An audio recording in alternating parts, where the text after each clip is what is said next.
siapa yang dah menjadi kedai akaun dalam ni yang dah jadi kedai akaun, dengar ni. Tahu tak maksud saya dah jadi kedai akaun? Bila akaun kau kena blok, bila kau dah kena pergi mahkamah, bayar denda pertuduhan yang dibawa oleh polis kepada anda tu, maknanya anda dah jadi kedai akaun lah. Anda dah pergi mahkamah, dah bayar denda, dah selesai apa semua, status anda sebagai kedai akaun tu, anda nak guna balik akaun bank anda, macam mana proses? Okey, anda tanya saya macam mana proses saya nak ajar macam mana proses nak dapatkan balik akaun bank awak. Senang cerita, kita nak katakan beginilah, kita nak unblock akaun bank kita, kita nak unfreeze akaun bank kita.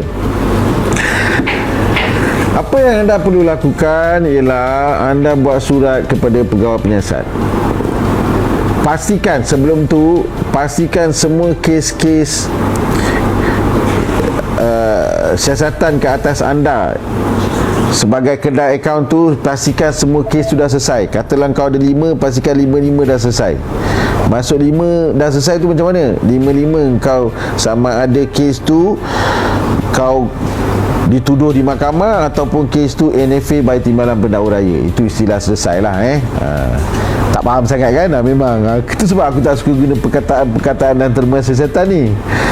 Pastikan 5-5 tu dah selesai, maknanya dah tutup ataupun dah habis, dah turun naik court, dah habis dah tak ada lagi kan? Okey, berjumpa dengan pegawai-pegawai penyiasat awak tu. Kalau ada 5, jumpa 5-5. Kalau ada 10, jumpa 10.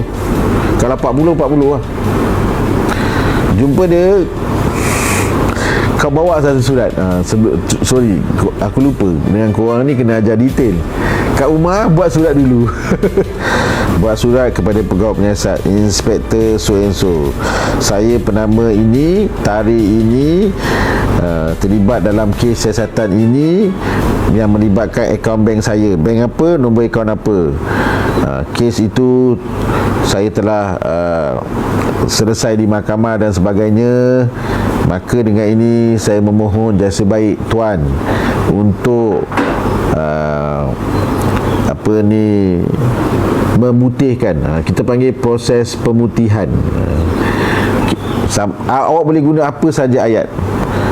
Kalau memohon untuk unblockkan akaun bank saya, untuk tidak dibekukan akaun bank saya, untuk tujuan saya, kerja saya, untuk urusan perniagaan saya, untuk urusan peribadi saya banyak urusan kerja, urusan keluarga saya melalui akaun bank itu. Kau masukkanlah alasan-alasan tu, bagi dekat pegawai penyiasat. Satu kau bagi dia, satu kau ambil, kau pegang. Yang kau bagi dia, kau sudah sign, tanda dia terima. Pegawai penyiasat tu lah. Dan apa yang sepatutnya pegawai penyiasat ni buat, dia pula ada proses selanjutnya. Dia akan pergi kepada bos dia, kemudian dia akan pergi ke Bukit Aman. Permohonan anda tu akan dibawa ke Bukit Aman. Bukit Aman pula dia adalah proses-proses dia. Dia kata lulus saja, dia bagi dekat awak semula, bagi tahu keputusan status awak punya akaun tu, awak kena bawa pergi bank. Bank pula akan tengok dalam sistem. Okey cik, dah dapat kan tengok sistem. Cik, alhamdulillah dah okey dah, dah unblock. Cerita dia block account dengan unblock kan. Okey, dah unblock dah di unfreeze kan. Dan kau pakailah balik. Bergantung, ni yang selalu orang terlepas pandang. Bergantung kepada kebenaran bank tu jugalah. Kalau dia kata, oh sorry, you dah tak boleh ada akaun bank dengan bank kita, kau pergi cek bank lain lah. Kalau dia kata okay, you boleh terus guna akaun bank kita, you pakailah. Kau boleh pakai lagi lah akaun dekat bank kau tu. Sebab bank dia ada hak untuk nak membenarkan atau tak membenarkan kau ni memiliki akaun di bank dia atau tidak. Ni kita cerita selepas dah selesai urusan tadi. Banyak orang cakap, tuan, tapi bank ni susah tuan, dia tak bagi saya buka akaun bank. Terpulang dia lah, bank dia kan. Kalau aku pun, aku tak bagi kedai-kedai kau buka akaun bank kat tempat aku, sebab dia akan memudaratkan klien-klien lain, dia akan menjatuhkan reputasi bank tu sendiri kan. Kena faham tu.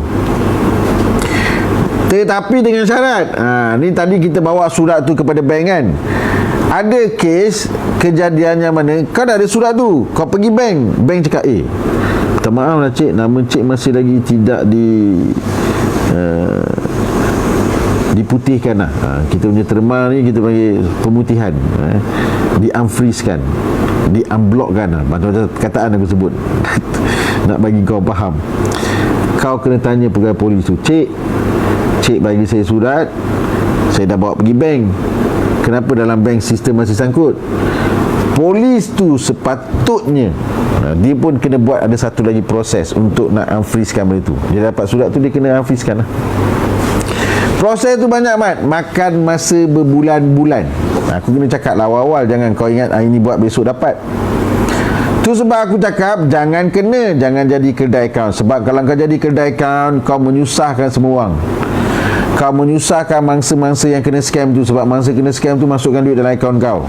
Kau menyusahkan mana-mana orang yang kau berjumpa minta tolong. Semua orang,